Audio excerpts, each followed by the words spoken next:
Welcome to the Succeed Against the Odds podcast. My name is Francesca Anastasi, also known as Sabea. I'm a multi-passionate entrepreneur. I'm your host and mentor. And each week we bring you an inspiring person, an expert, or message, and some behind the scenes to help you ignite and unleash your potential. Thanks so much for listening.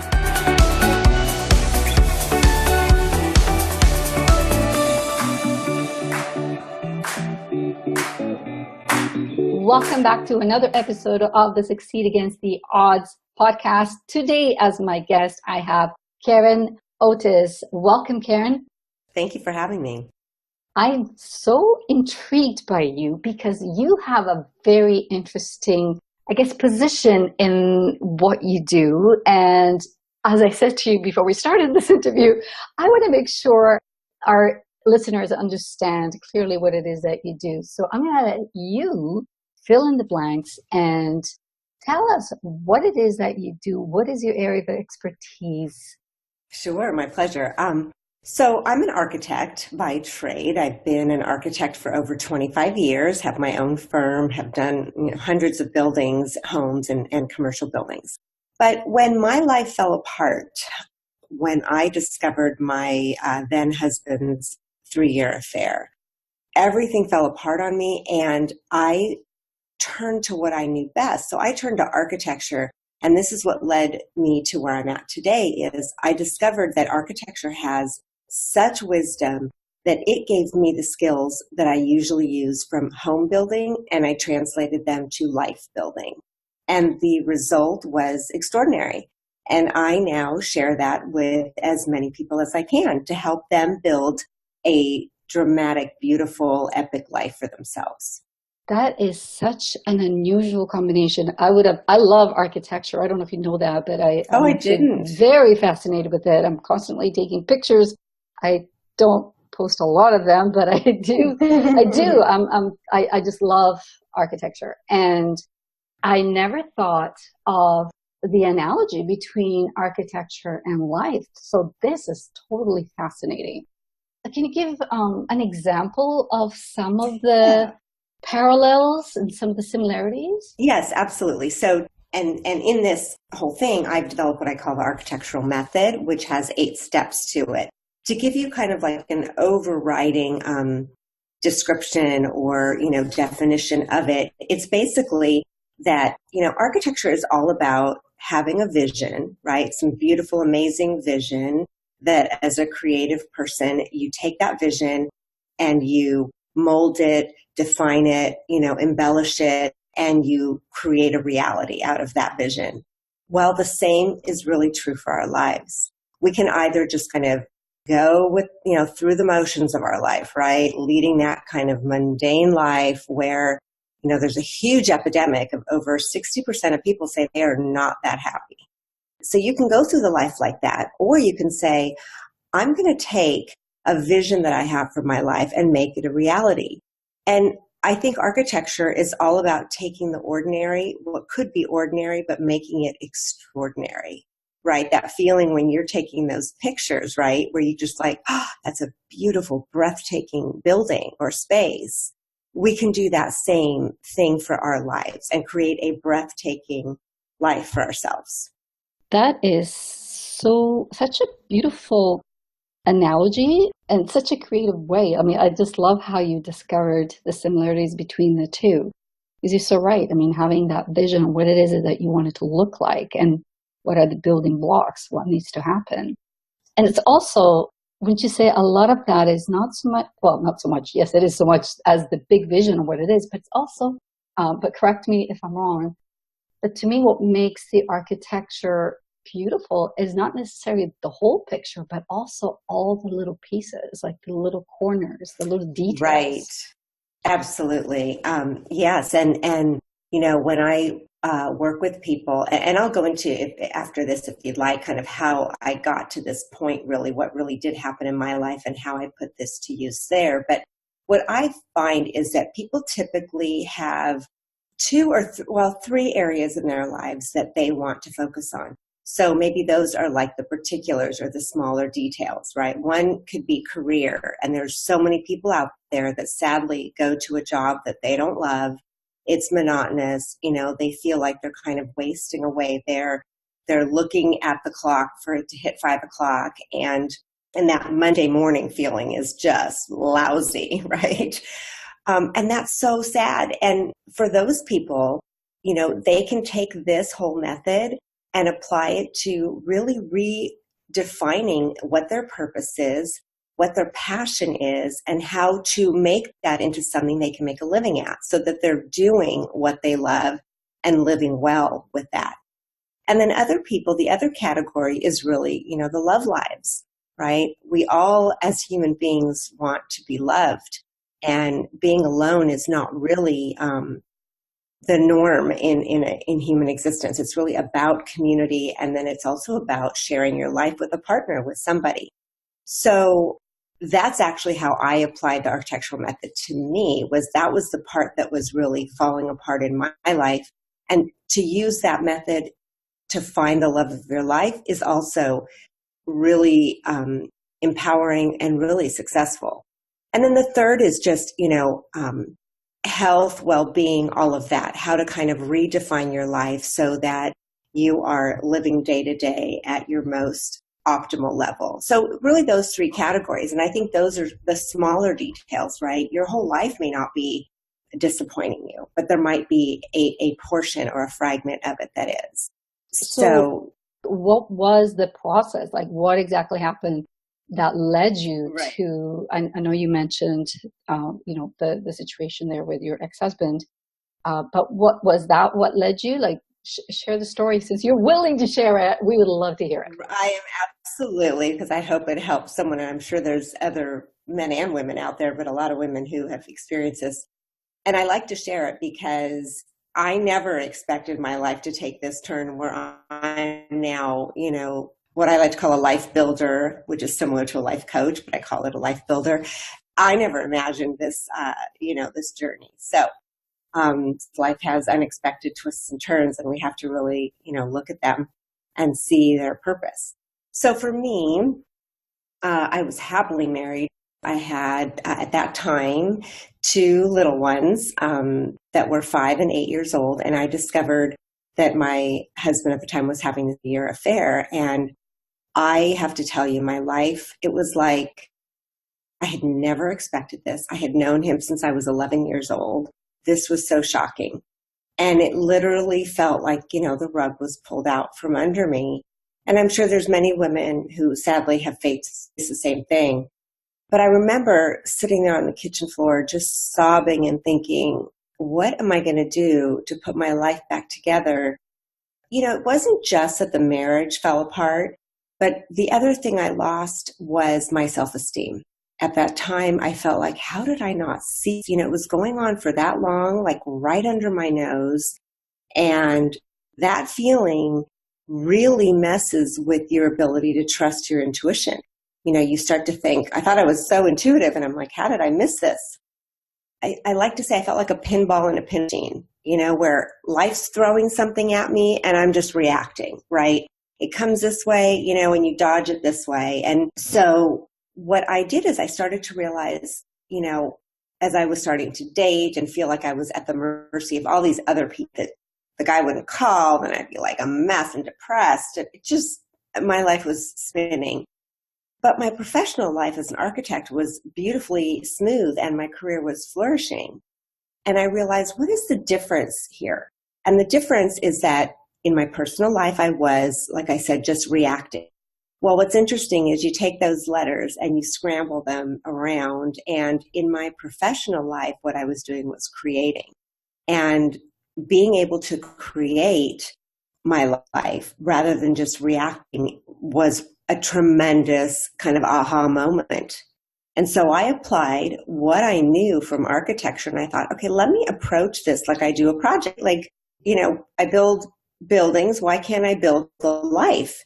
And that's exactly what I did. And what came from that were these 8 steps that I do every time I sit down to design a building.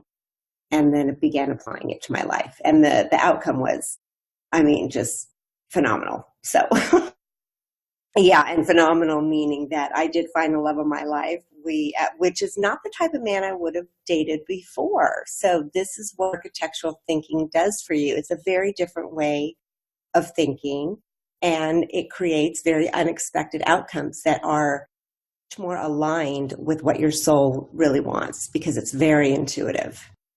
Adversity certainly like points us in new directions and helps us look at our own lives differently. So if I may ask, because Mm-hmm. when you married, especially with someone you've known for so many years, and Yes. then you mentioned the word trust, and it seemed like you were more Mm-hmm. upset about not having trusted your gut and not really seeing what had been going on. What about the trust in other people? Like, how did you feel about that? Because I'm sure, I mean, like I said before, like, correct me if I'm wrong, but I have a feeling that, like, I haven't been in that situation. However, I would imagine that it would be hard to trust someone after Very. something It's like that. incredibly hard. So what the architectural method does, because architects are kind of artist slash technical, when I design something, I am very in touch with my intuition. The composition of it, it's probably hard to verbalize what an artist is sitting there and doing, but they understand where the next brush stroke should be. They understand what the color, complementary color might need to be, or how it should, juxtapose two different colors or forms, etc. So it's very kind of from your gut, right? So, in our world right now, especially Western culture, we just expect everybody, and we value analytical thinking, right? Like, you're expected to, trust someone because they say so, what they seem to be on paper is such and such. You're expected to kind of go into whatever field you studied in school. It's all very linear, strategic thinking, but it is all left brain thinking. And left brain thinking, what's interesting is, because it is very strategic and analytical, it does not house your intuition. Your intuition's in your right brain. Your right brain has your intuition, and I believe it also is where your soul resides. And your soul has those intuitive answers. It's incredibly wise. But we have to get in touch with really amplifying the voice of our intuition, of our soul, to really hear it. And that is really the trick. That is really the core of the architectural method. Because when you do that, then your decisions, they're right. They're in your gut, right? It doesn't matter if this man is telling me he's being honest and this and that. My gut will tell me. And it's because I've honed that skill, and I don't look at outside factors. I look within to really know. So how has this whole situation affected your children? How old were they again? They were 5 and 8 years old. Now they are well grown up. They are 25 or almost 26. So they're grown up. But there was a tumultuous, I would say a decade of reacting and dealing with their emotions and their reactions to the divorce. And it wasn't pretty. And my ex did not make that easy. And I pretty much definitely raised them by myself. And we sorted through it the best we could, but it was very difficult for them. But they have come to see that, if you face your adversity and you don't kind of wallow in it, but you can for a little bit. I understand you got to lick your wounds, and you feel humiliated, embarrassed, or lost and alone. But at some point, to kind of, take your life by the reins and say forward. And I like to say that sometimes our troubles make us hit rock bottom, but rock bottom is probably the most excellent foundation on which to build. So true. Yeah, it's the most sturdy, and you are ready to take action because you have to. And there's only one way to go from bottom up, right? You can't go any more. Once at the bottom, there's only one way, and that's up. Exactly. Yeah, and I was listening to a podcast this morning, and I can't remember who it was, but the person was saying how, the true leaders and people that are really successful are the ones who endure a lot of, Mm-hmm. a lot of challenges in their life and not wallow in it. They deal with it, like you said, lick your wounds and then move on and kind of learn and grow from it. So much wisdom. Now, Karen, if our listeners, while they're listening to what you're sharing, and they're going through maybe a similar situation to what you went through, what kind of tip could you give them? Something that they could do or apply right now to help them get into the right Mm-hmm. direction. Let's say if they're at the bottom, for example, Mm-hmm. what could be the first thing or one step they could take right now to start designing their life rather than making Yeah, it happen to them? absolutely. I think that the first thing would actually be the step one in the architectural method, which in my opinion is probably the most powerful and gives you the most direction. So when I start designing a building, the first thing I do is I go to the site, right? I go see it and I look at it and think, okay, is this site that I want to really, enhance or emphasize? And this will translate in just a moment. It'll really translate to those people's lives. But just bear with me on the metaphor. So when I do that, I look at this and I'm looking at what things are amazing that I want to really make, as the core of my design. And then there are other things that I look at and I say, okay, what things here are, things we have to deal with that we're stuck with. Like, let's say we've got, I don't know, an oil refinery on one side. How can we mitigate something that's not so great? And then the third category, which is the most important, and I think is what keeps people most stuck, is that things look like they're permanent, but might not be.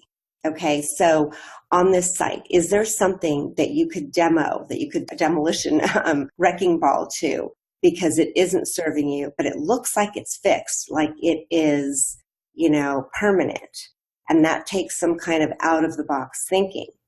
I can give an example from architecture, and then I'll give you an example for your audience from my personal life. But from architecture, I had a project that it was an existing home, and we were doing a huge addition and remodel to it, well, kind of at the center of it.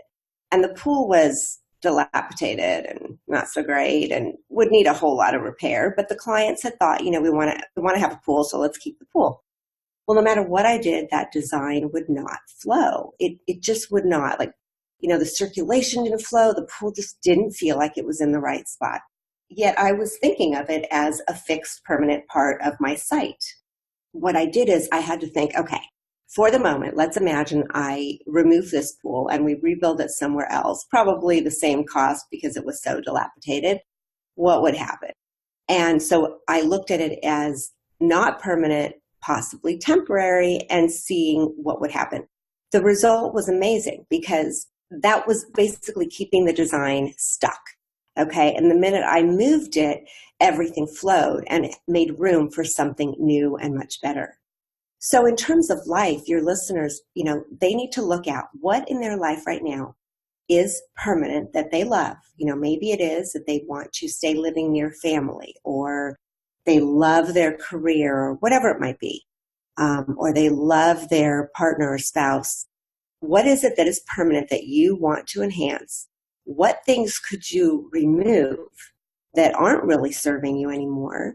And then what things do you think are permanent but maybe aren't? And those are probably the ones keeping you stuck and unhappy. What a great analogy.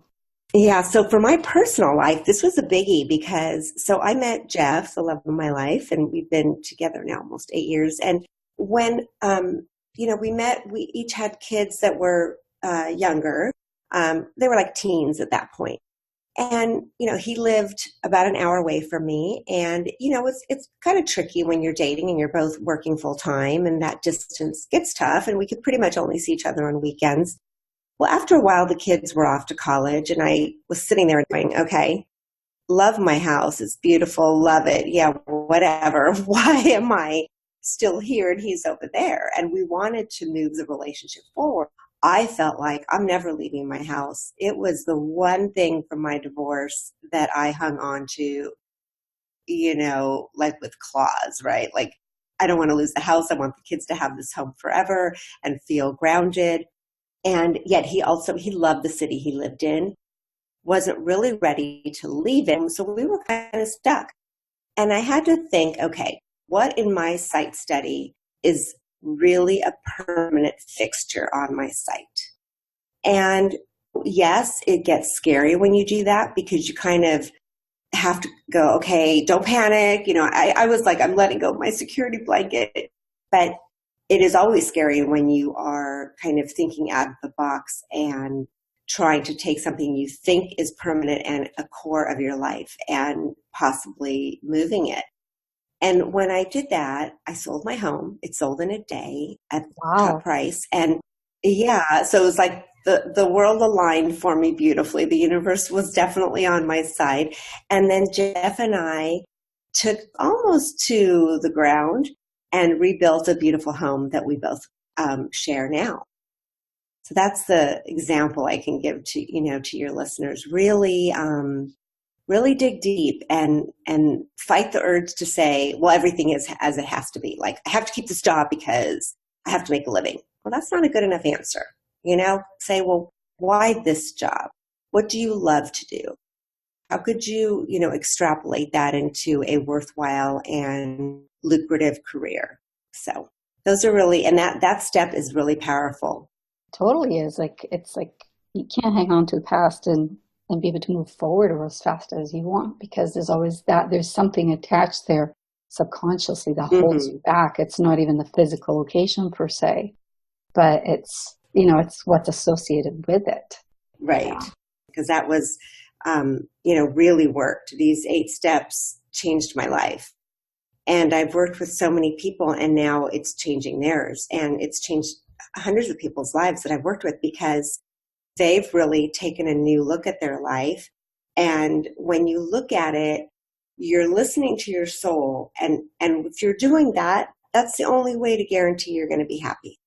If you don't and you do it all very analytically, you're devoid of that. It's missing element that will bring you fulfillment. So, Karen, I'm curious, when you realized the analogy on how you could, work towards designing your life rather than making your life happen, did your everyday life, did you have a routine before that you changed later, or maybe you didn't have a routine before? Did you start doing things differently in your day-to-day life outside of the planning your life? Well, the first thing is I definitely started meditating. And I had not done that before, or I'd always thought, what is this thing? Like, I didn't understand it. It felt complicated. It felt heavy and boring, which I'm sure a lot of people can relate to. And in my method, I coach people on how to do it. And it's very gentle at first, and it's very unassuming at first. It's not like you have to sit 30 minutes because you just want to, squirm your way out of that. So that's one thing I started doing, because when you quiet that mind chatter and the clutter in your head is when you're going to be able to really hear the whispering of your soul. So I started doing that, and I became much more intuitive. And then I started making my decisions based on my intuition. And I strengthened it. And let me give your listeners an idea of how to do that.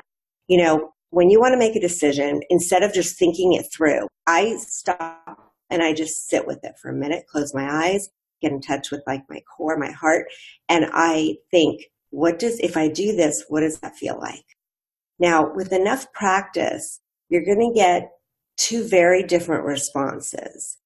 I find that the worried mind voice is kind of high pitched, talks really fast. It's a worrier, it's that kind of fearfulness. So when I'm sitting there and listening to my gut, I either hear that or I hear a really, a deeper, calmer, kind of slower voice. And that is my intuitive voice. You start to get really good at differentiating. So, but it's a skill, it's like a muscle you have to work out. And that is definitely important. And I would say that analyze how you feel, because you might have a different way of hearing your intuition. Like my stomach is the sign of everything. I get a very nervous stomach pretty much instantly.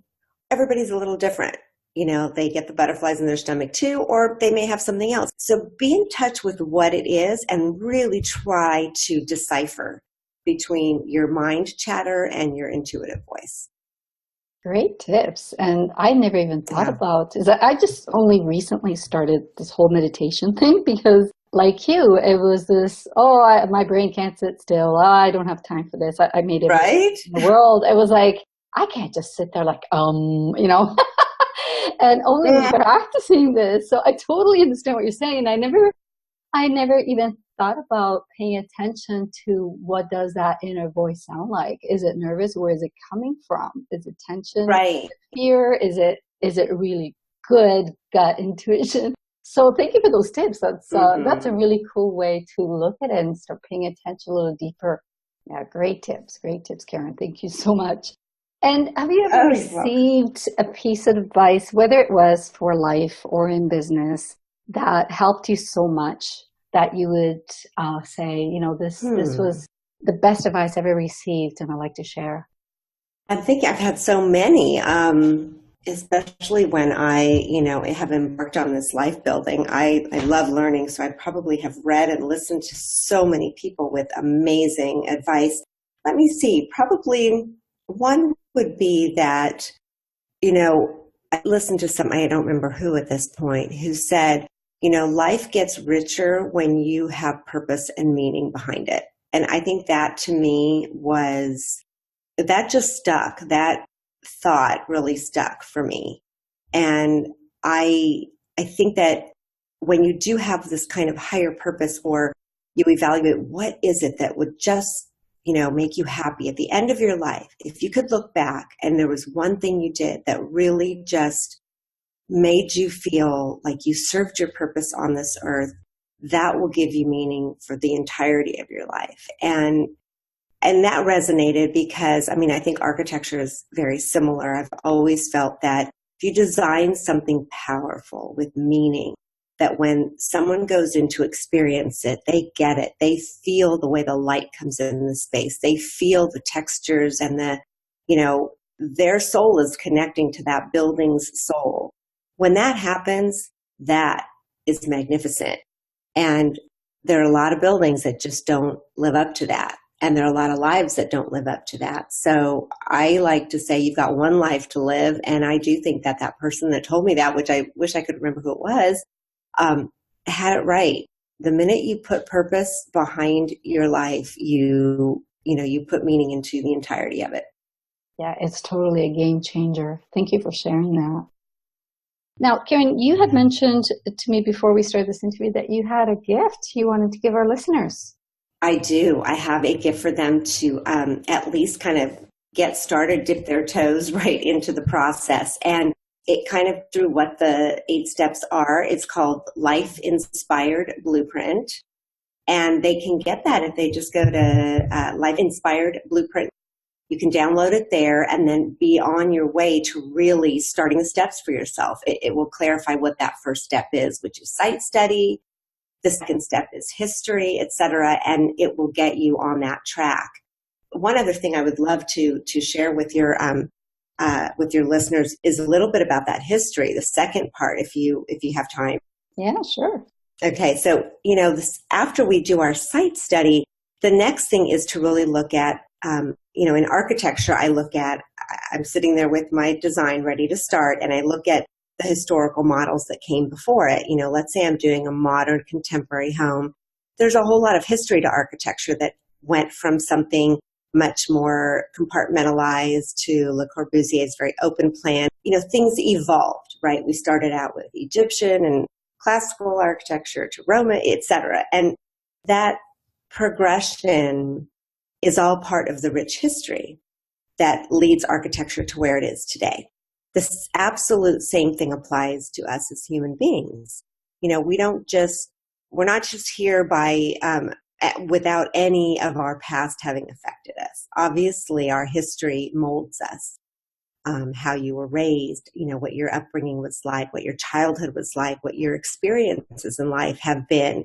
and they mold you. So in that step, what we look at too is what patterns are you maybe doing because of where you've come from that are now maybe hindering you or, stunting your growth as a person.